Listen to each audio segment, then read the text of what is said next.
Hoy nos vamos a sumergir en la historia de una de las religiones monoteístas más antiguas del mundo. Pero ojo, porque esto es mucho más que la historia de una fe. Es la crónica de una cultura, de una nación, de una idea que ha logrado sobrevivir contra todo pronóstico durante milenios. Este es, ni más ni menos, el viaje del pueblo judío. Y para intentar entender una historia tan larga y compleja, vamos a usar una pregunta como brújula, ¿vale? La pregunta es: ¿cómo es posible que una fe tan antigua siga definiendo, siga moldeando la identidad de todo un pueblo en pleno siglo XXI? Vamos a intentar desgranarlo juntos. Vale, este es el plan de viaje que seguiremos. Primero, los orígenes, con un pacto y una promesa. Luego, veremos los reinos, los exilios y las diásporas. Después, cómo lograron sobrevivir a través de los siglos. Nos adentraremos en la tragedia y el retorno del siglo XX. Y terminaremos echando un vistazo a cómo es el judaísmo hoy en día. Un auténtico mosaico.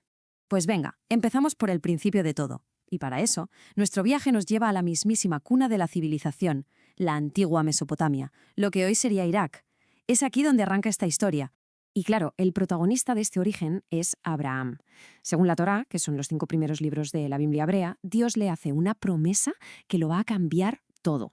Le dice básicamente: si sigues mis enseñanzas, tu descendencia será una gran nación en una tierra prometida, Canaán.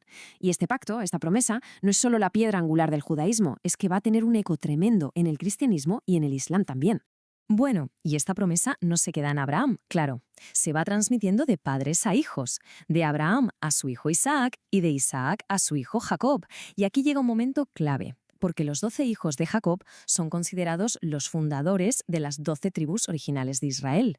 De aquí nace, digamos, la estructura del pueblo que, según nos cuenta la Biblia, acabaría siendo esclavizado en Egipto. Vale, avanzamos en el tiempo. Después de la liberación de Egipto, liderada por Moisés, y de llegar por fin a esa tierra prometida, el pueblo judío evoluciona. Ya no son solo un conjunto de tribus, ahora establecen reinos. Pero como veremos, este momento de esplendor también trajo consigo el germen de su primera gran dispersión. En este periodo las tribus se organizan en 2 reinos, Israel al norte y Judá al sur. Es la era de figuras que a todos nos suenan, ¿verdad? El rey David, su hijo el rey Salomón, y fue precisamente bajo el reinado de Salomón cuando se construyó en Jerusalén el primer templo. Y esto es fundamental, porque el templo se convierte en el centro neurálgico, el corazón de la vida religiosa y nacional del pueblo judío. Pero esa estabilidad se rompió. Una serie de invasiones lo cambió absolutamente todo. Primero, en el 722 a.C., los asirios arrasan el reino de Israel. Un tiempo después, en el 586, les toca a los babilonios, que no solo conquistan Judá, sino que hacen algo terrible: destruyen el templo de Salomón y exilian a muchísima gente a Babilonia.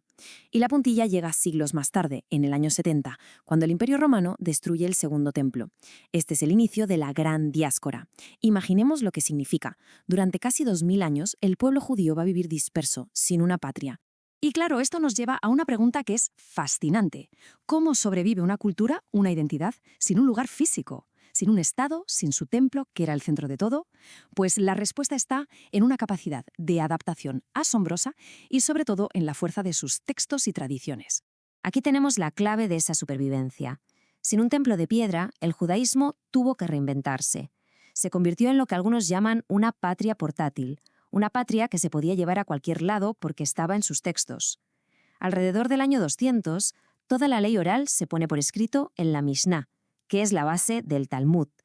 Y el Talmud, ese enorme compendio de leyes, debates, ética, se convierte en el nuevo centro de la vida judía. Es lo que mantiene unidas a todas esas comunidades dispersas por el mundo. Claro, con el paso de los siglos, esa diáspora dio lugar a comunidades con historias muy distintas. Por ejemplo, en Europa surgieron 2 caminos principales. Por un lado, los judíos sefardíes en la península ibérica. Bajo el dominio musulmán, llegaron a vivir una auténtica edad de oro, hasta que fueron expulsados en 1492. Y por otro lado, los judíos askenazíes, que se asentaron en Europa central y del este. Crearon comunidades muy vivas, sobre todo en Polonia, que llegó a ser el gran centro de la vida judía en el mundo. Avanzamos hasta la época de la Ilustración, la Revolución Francesa, y las cosas, en teoría, empiezan a cambiar. Se pone en marcha un proceso que se conoce como la emancipación. Poco a poco, los países europeos empiezan a conceder la ciudadanía y derechos civiles a los judíos. Pero, y este es un pero muy grande, una cosa es la ley y otra la realidad. La igualdad legal no acabó ni de lejos con el antisemitismo y la discriminación social, que estaban súper arraigados. Y con esto llegamos al siglo XX, un siglo que va a traer la catástrofe más terrible de toda la historia judía, pero que paradójicamente también actuará como el catalizador definitivo para el anhelado regreso a su tierra ancestral. 6 millones. Ese antisemitismo que venía de siglos atrás, ahora con una base racial, alcanza su punto más monstruoso con la Alemania nazi, el Holocausto, la persecución sistemática y el asesinato de unos 6 millones de judíos. Una herida que es imposible de cerrar y que, por supuesto, cambió para siempre la historia de este pueblo. Esta tragedia, que no tenía precedentes, le dio una fuerza arrolladora a un movimiento político que ya existía desde el siglo XIX, nacido al calor de los nacionalismos europeos, el sionismo. La idea de tener una patria segura para el pueblo judío en la región histórica de Palestina dejó de ser solo una aspiración, se convirtió en una necesidad, en una urgencia absoluta para muchísimos supervivientes. Y ese impulso se materializó muy pronto. Poco después de la Segunda Guerra Mundial, en 1948, se establece el Estado de Israel, el primer Estado judío con reconocimiento internacional en casi 2000 años. Hay que decir, por supuesto, que este hecho también marcó el comienzo del conflicto palestino-israelí, una historia muy compleja que, como sabemos, llega hasta hoy. Y con esto, aterrizamos ya nuestros días. ¿Cómo es el pueblo judío hoy? Pues lo primero que hay que decir es que está muy lejos de ser un bloque uniforme. Es un mosaico global, con una diversidad increíble. A día de hoy, la población judía mundial ronda los 14 millones de personas. Como se ve en el gráfico, la gran mayoría vive en dos países, Estados Unidos e Israel, más o menos a partes iguales. Pero hay un dato que da que pensar. A pesar de todo el tiempo que ha pasado, la población total todavía no ha alcanzado la cifra de antes de la Segunda Guerra Mundial, que era de 16 millones. Y a nivel religioso, como decía, el judaísmo tampoco es una sola cosa. Hay varias ramas, y como se ve en la tabla, la principal diferencia entre ellas es cómo interpretan la ley judía tradicional, la halajá.